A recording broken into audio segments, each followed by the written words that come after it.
Right, my porridge is boiling. I'm just going to sort this. Anyway, brothers, and hopefully the occasional sister watching this, I'm going to talk about what the title is, the 5 languages of love. These are a language, I think, that some people want all of them given to them, and some want particularly one more than the other. On the note of the occasional sister, if you are the occasional sister watching this, then please comment on the things that you don't like about men that put you off, just to help the brothers out watching. And please comment on the things that you do like. So those single men out there can brush off their do-likes more and get to their don't-likes. There goes my flaxseed and chia seed. Remember, if you're putting flaxseed in your food, grind it in a coffee grinder, guys. Otherwise, it just comes out your poop and your body's not getting the essential fatty acids out of it. A bit of flaxseed every day will improve your whole well-being. EPA and DHA, omega-3, got to have it for brain function. Essential fatty acid, right, we'll stir that and we'll go through. So, one of the languages of five languages, time, spending time with somebody. And this is where a lot of men lose their woman off the mark. They work so hard, day and night. They're working for the family, they're going out, and eventually she's not getting the attention. And eventually Clark at the office, or Jed at the sawmill, or Tom, the milkman, or Jerry, the guy that does the wheelie bins, pays your wife a visit, and they start spending more time together and more time, and one thing becomes another, and before you know it, your wife's having an affair, and you go, what the fuck went wrong? You didn't spend enough time with a brother. You didn't put the time into the relationship. And that's so important. So time, but it should also be something that you want to do. You want to spend time with that person. If it's becoming so difficult that you're having to push yourself, then you might want to look at how much do you really love this person, and are you really like wanting to be in this relationship, I think. Now, I love time alone. I love going to bed alone. I love waking up alone. These days more so than I ever have done. I love my own space. I just love it. And I'm with somebody I love that too. So this is the beauty in not being married. You can come and go freely, and that's just me. Everyone's different. Some men, my brother, he's got to be with a woman all the time. That's how he is. He's built differently. And some people are that way too. So time is something that you've got to really think about. So when you're getting involved with somebody, if you're a young fella to this, just remember that if she meets you, if you're, say, a musician, she meets you playing on stage as a musician, and I'm only using that example because I can relate to it, she has to understand that that's how she met you and that's what you do, and you're going to keep on being a musician. So there's going to be a lot of times on a Friday and a Saturday night particularly, and also through the week, you're not going to be there because you've got to work and go and play music. And this is where things can go pear-shaped. So time is really one of the important languages of love. Words of affirmation. I love you. I care about you. I cherish you. I can't really imagine going through this whole life without you beside me. I trust you. I respect you. I really feel your anxiety right now, and I want to comfort you in that. I'm appreciative of the little things that you do. Thank you for picking up my dirty socks and putting them in the washing machine. Thank you for making me a coffee. I appreciate your time. I love you so much. And you might even take it further and write her a poem.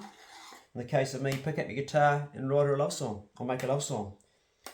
And affirm that. So, with words. But words have to always have action attached to them. And action's always stronger than words. So by showing your love with an action is even more stronger.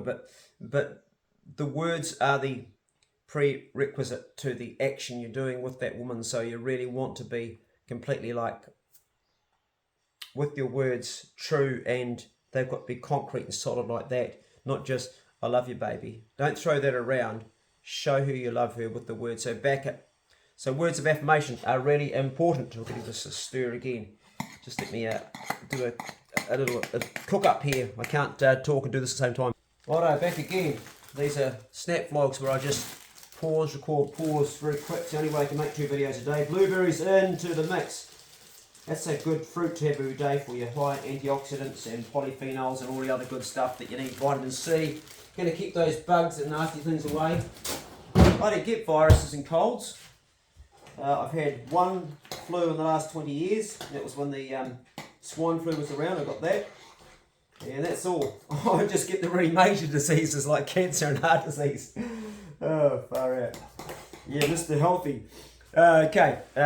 Next one is, what is it? Just trying to think. Oh, God. Receiving gifts. That's it. Giving stuff. Gifts. So, now if you are going out with an Asian woman, she's probably going to really like this one.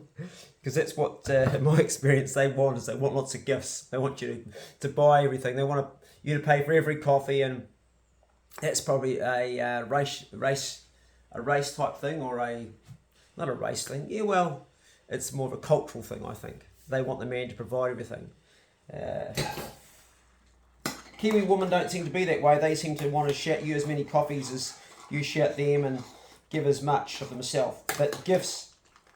And the best gifts I believe that you can give somebody is something you've made yourself, or something you've created yourself. And that again could be a poem or a painting of somebody.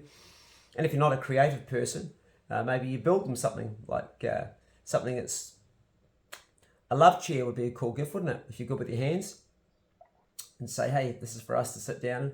Or women like little feminine things. You box of chocolates if she's a chocolate girl, or perfume. Those, they've always been around. What I say, diamonds are a girl's best friend. If you're rich, buy diamonds, buy her a car, buy her whatever it takes, but you can't buy her love. And I've learned that one. You can give them the whole world, but you know, when they start to pull away from you when you kiss them, the writing's on the wall, brother. So speaking from experience,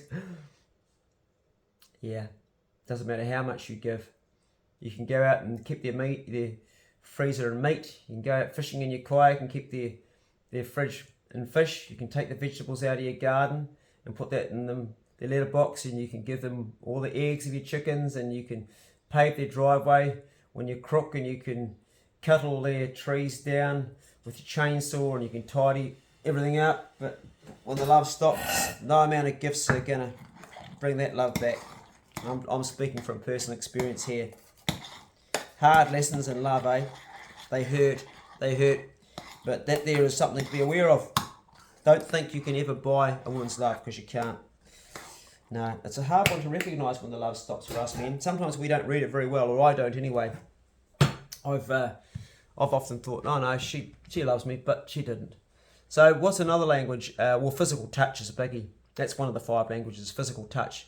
So if you're not a tactile person and she is, there's going to be problems. And if she's not a tactile person and you are, there's going to be problems too. Touch is so important to some people, and other people it's not important again. And that also is a cultural thing. Japanese and Chinese, they're not as tactile as Kiwis in my experience. They're just not. And that can be a problem, because a man can get hungry for it, or a woman can get hungry for it. And if you're not getting enough touch, it can even cause people. I've got a friend over in Australia, and he loved his wife, but they broke up because she stopped touching him, and she couldn't understand it. He says, "I just don't feel loved anymore." And I get that. I've been in a relationship like that. So the language of touch is a really important one. Acts of service is one of the languages of love. One of the 5 languages of love. Doing things, and acts of service is a little bit like gifts. You can do a lot of stuff, but if the love isn't really there, eventually it won't hold it. It won't hold it. But it's certainly, when you're in love with a person and you guys are close, it's important to do acts of service. Because love, at the end of the day, is an action, not a word. It's doing the mahi to get the treats. And those women, boys, they got the treats we want, eh? I think I've gone through the five languages. I left one out. I'm not sure if there's one more or not. I'll think about that for a minute. Let me think. I actually had to Google it and look it up. And so here they are, the 5 actual. I didn't do them in this order, but this is what they are. They are words of affirmation. We definitely did that. I love you, I care about you. Quality time, we did that. Physical touch, we talked about that. Acts of service, we just did that. And receiving gifts. So that's the 5 languages of love. The five languages of love, which I like all of them. I like the whole 5, but there are some people that just like 1 or 2 of them particularly. And I think if we get the 5 languages of love, if we pretty much round it, we're going to have a better relationship. Anyway, I'm going to put my banana into my porridge, stir it up, sit down, chew that, go out to the garden and start working, because those bloody sparrows are getting into my veggies and we can't have that. I felt like going out this morning with the shotgun and blasting them, but of course that would have just put a whole lot of little holes in the net, and I have to keep mending the net, and I've got a lot of net to mend already. You brothers have a blessed day. Check on a brother if there's a brother struggling, and if you're a bloke that's lonely and you don't have a woman, be proactive at trying to find one. Get yourself on a dating site. Just be proactive. Make sure your appearance is tidy. Be the best version of yourself. To get a woman, you've got to be the best version of yourself. You've got to work on perfecting you. Go to the gym if you want to get a bit buff. If you feel like you're not confident, if that's going to give you confidence, it won't make a huge difference to the woman. What really matters is how you come out yourself. But if it makes you feel better, do it. Get yourself physically fit so you've got energy to boot. And take care of things like your personal hygiene, your dental hygiene, your hair. Make yourself tidy. Buy some nice clothes. Have a shave. Present yourself well. Don't take it too serious. Have a good laugh. Bring some humour to the table. Have fun. And don't get too caught up if it doesn't work out. There's always another fish to catch, There's plenty of fish in the sea. Go steady. Okay, brothers and the occasional sister. Hope you enjoy this one. I'll see you maybe in another one tonight, because I'm doing 2 videos a day right now. Have a great day.